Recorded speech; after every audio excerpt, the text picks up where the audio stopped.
हनुमान जी ने क्यों लड़ा युद्ध भैरवनाथ से? हनुमान के बिना ना तो राम है ना ही रामायण। उनके पराक्रम, सेवा, दया और दूसरों का दंभ तोड़ने की अनेक गाथाएं हैं। राम रावण युद्ध में हनुमान को कोई भी किसी प्रकार की क्षति नहीं पहुंचा सका। उन्होंने अनेक बार श्री राम और लक्ष्मण की रक्षा की। कभी संजीवनी लाकर लक्ष्मण जी की जान बचाई तो कभी अहिरावण को मारकर। हनुमान जी ने कई बार अनेक लोगों और देवी देवताओं की रक्षा की है और इस कारण उन्होंने कई युद्ध भी लड़े हैं। ऐसे ही एक बार हनुमान जी ने माता वैष्णो देवी की रक्षा के लिए भैरवनाथ से युद्ध किया। जिस तरह से हनुमान जी श्री राम के भक्त हैं, वैसे ही भैरवनाथ भी भगवान शिव के भक्त हैं और उन्होंने शिव जी को प्रसन्न करने के लिए उनकी आराधना की। शिव जी ने उन्हें प्रसन्न होकर अपार शक्ति प्रदान की और वे भैरवनाथ के नाम से प्रख्यात हुए। जय श्री कृष्णा दोस्तों, आप सभी का स्वागत है आपके अपने चैनल सनातनी फैक्ट्स में। पौराणिक कथाओं के अनुसार एक बार त्रिकुटा की पहाड़ी पर एक सुंदर कन्या को देखकर भैरवनाथ उसे पकड़ने के लिए दौड़े।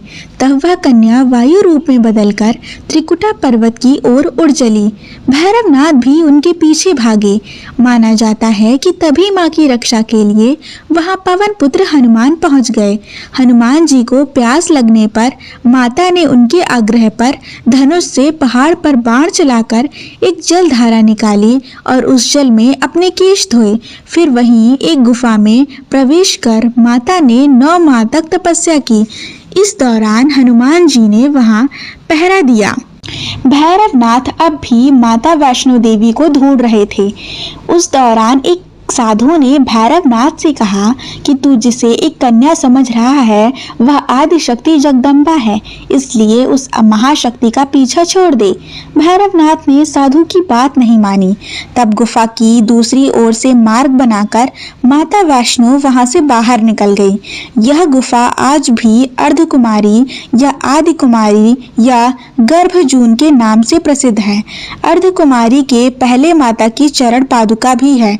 यह वह स्थान है जहां माता ने भागते भागते मुड़कर भैरवनाथ को देखा था। तब अंत में गुफा से बाहर निकलकर कन्या ने देवी का रूप धारण कर लिया और भैरवनाथ वापस जाने का कहकर फिर से गुफा में चली गईं। लेकिन भैरवनाथ नहीं माने और गुफा में प्रवेश करने लगे।